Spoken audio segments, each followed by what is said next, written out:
All right, so despite what our fears earlier, Brigid, I think we kind of predicted that draft pretty well. Yeah. So good job. Up here. There you go. High The five. options were out there. The options were out there. That's good. So we're not so far out of the meta yet. Not yet, especially in this game. That's right. We're not seeing any Barretts or anything, and we're back to the Yi Sun Shin's Hayabusas. Nothing too crazy. Nothing too crazy. I like it. I think the way the momentum's going, though, this is a very comfortable lineup that Liquid has secured for themselves. Aurora can play this just as aggressively, but after some time. Yeah, let's see if Aurora can buy some time here in game number 3. Don't forget, it's already 2-0 for the Stampeding Cavalry. Throw it over to our casters to bring us the game.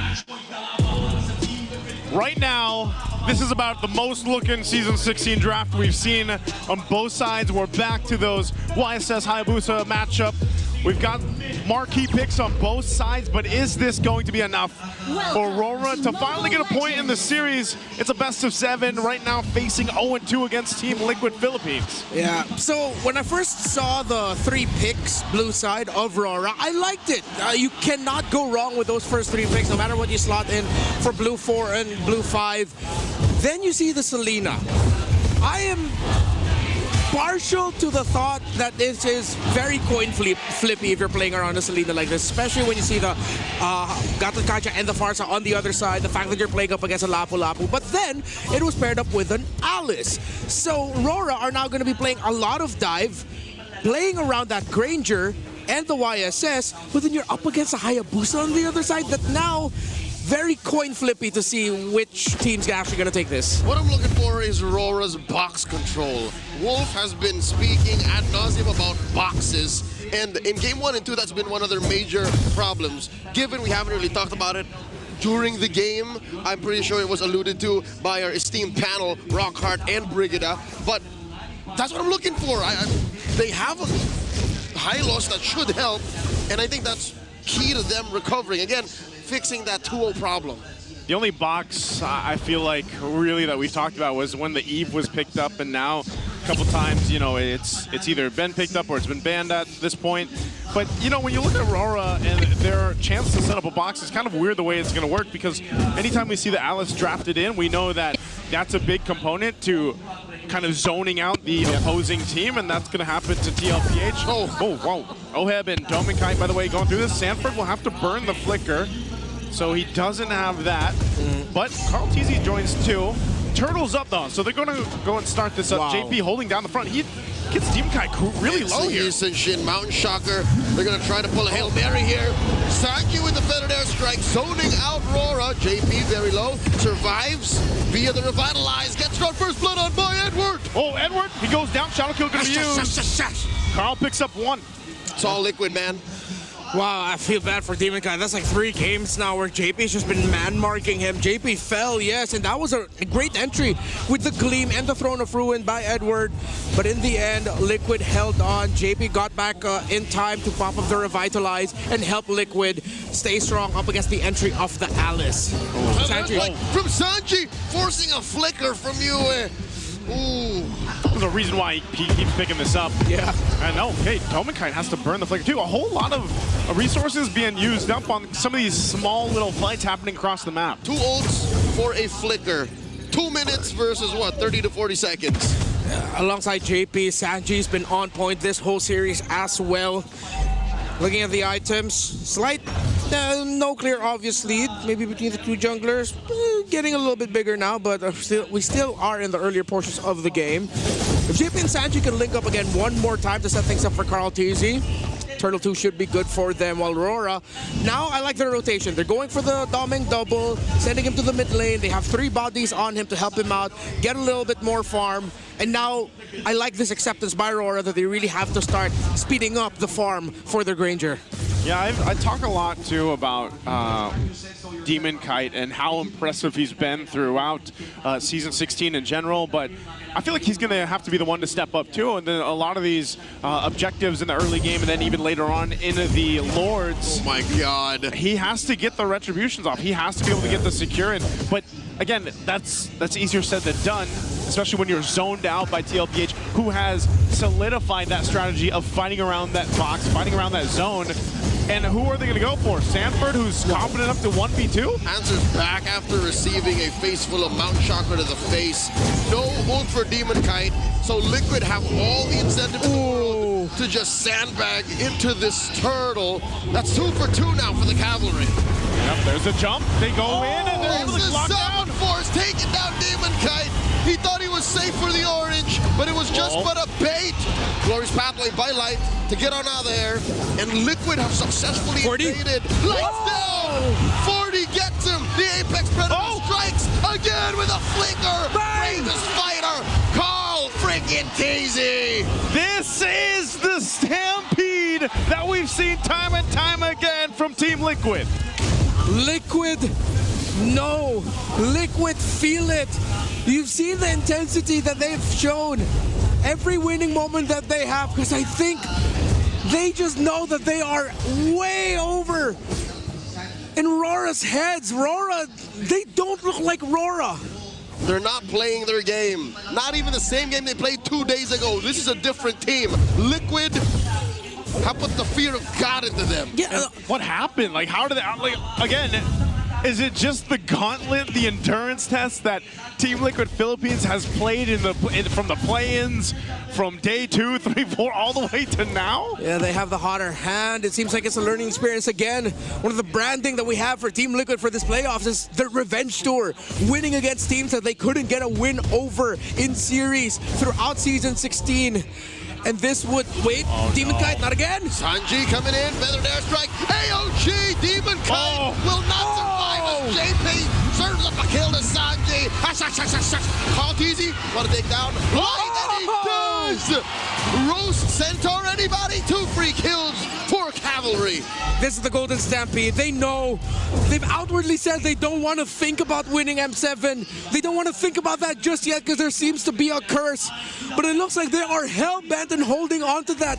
Everything perfect.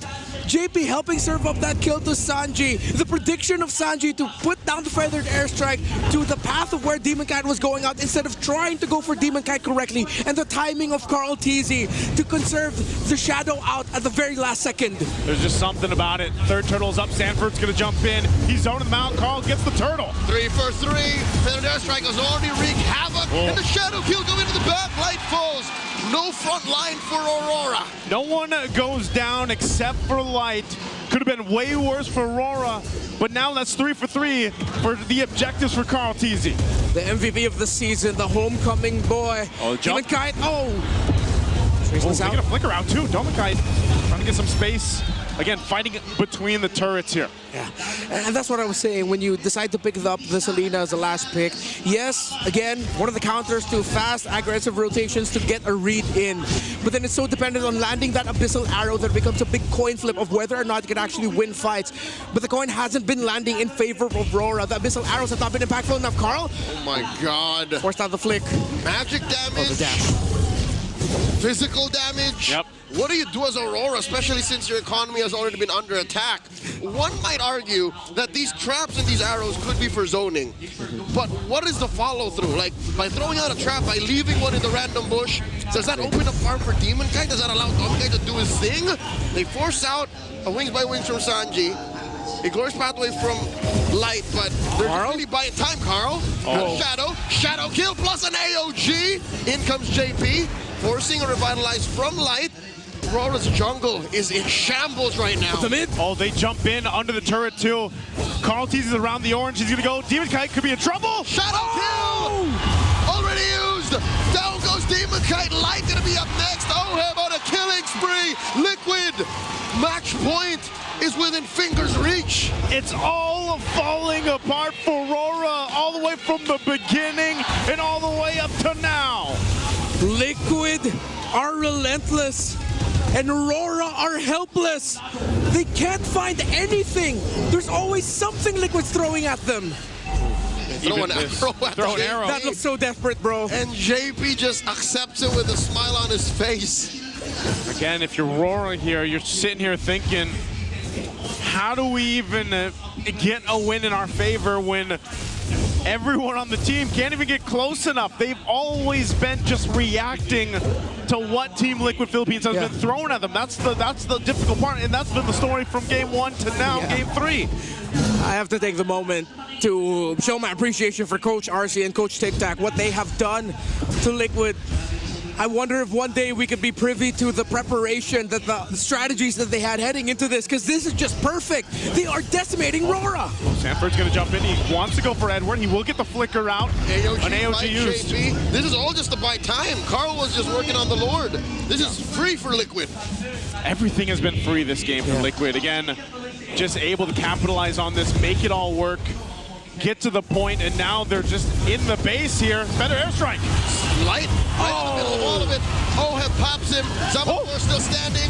Dash and dash plus their Vitalize. Popping up that Harris. And now Edwards up next. Q1 is on a rampage. Oh, they don't have any minions here. They could be trapped in. They have to get out. Oheb's going to force a fight. Not Oheb. You can't tell him what to do. Dropping that Zaman. He gets shut down. Takes too many a turret hit. Messy, and greedy there for Oheb, but Liquid, they are still in the lead. But they cannot afford a lot of that. They still have a Lord crashing in though. Edward's Throne of Ruin earlier, only for, wait, Abyssal Arrow lands? Feather there, strike the answer by Sanji, allowing the Lord to get a few more free hits in. Rora gonna stop Liquid from coming in. Ooh, it's like you said, Renmar earlier, back in game 1 and even in game 2. If Tlph has the lead, they like to play a little risky towards the base to at least continue to put the limit on Rora, and that's what they've been doing. So they get some of the Holy Shields down to work with. They still maintain a big, healthy lead, 7,000 up. Yep. And the items are all coming into place. Yeah, almost 2,000 gold lead there for Carl TC's Hayabusa. 1,000. That's the saving grace right now for Rora. The fact that Dominkite has been getting farmed. He hasn't died yet. Already up to a Malefic Roar. He has his core 3 items. But the problem is every other member of Rora is who's struggling. You barely has items in. And even though you don't need that much items, you just land that Abyssal Arrow. It would be great to have a little bit more follow-up, which Rora does not have enough of at this point. You know what else Rora doesn't have enough of? Time. They need so much farm on Demon Kite. Sure, that is what? Just a couple of thousand, but Dominkite isn't even firing off on all cylinders. Like, what do you even do if you get a 3-second stun? Yeah. There's this, I don't know what it is, man, but over the course of history, when we talk about the rivalries, Demon Kite and Carl TZ, it just seems like Demon Kite cannot face that demon, man. I think it's his own inner demon that he faces when it's Carl TZ across from him. The demon's demon. That is who Carl TZ is to Demon Kite. An echo of the past for Light as well. They said it. They just can't seem to take down these members. They took them down, but now they meet them again. Look at JP. Oh, he's going to charge up, forcing Demon Kite again. This is what JP has been doing all series long. You have to give it up to him on being able to go ahead and lead that charge. Oheb dropping down his Almond Force. Oh my god, a third of Demon Kite's health. Just with one shot, man. Just again, one shot. Gonna take his purple. He does get it. Wow.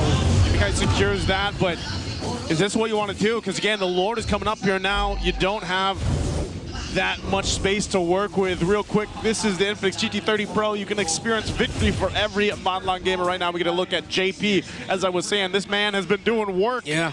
He's a dad here. He's daddy. Oh, we really have to start floating the idea that that man is going to be the finals MVP by the end of today if Liquid can seal it. Free Lord. Again, Rora still cannot find an answer. They cannot crack the Team Liquid code. At this point, like, I'm don't know, scrambling in my head. At this point, it's miracles again. It's an Abyssal Arrow layering, somehow Oheb getting punished. But then if Oheb goes down, you still have to think about the Hayabusa's entry with the Shadow Kill. You still have to think about the damage you're going to be receiving from Feathered Airstrikes. And at this point, the fact that there's already an Oracle, even just the belt, even though that's not a full build item just yet on the Queen's Wings for Sanford, that's okay. Because he can still fight longer engagements. Oh my and God. it goes back to what you said, Leo. Rora do not have the time. wings by Sanji. He knows that this is a big ticket rotation. Popping that feather dare strike. The stun on the Carl TZ. In they go, forcing a shadow out. Carl has one more shadow. He's very low. Edward taking a few hits. Glorious pathway and a stun on the JP. Successful defense in the top lane. Bottom lane up next. So far, a lot kind of thrown out there. They still got to deal with this Lord as it charges into the bottom base turret. There's an AOG. Traceless out by Demon. Shadow kill by Carl, taking out Edward. Feather dare strike. Oh, Light's in trouble as he falls too. DL goes in. Salmon Force underneath this base. Liquid can smell it. The cavalry stampede through. They are at match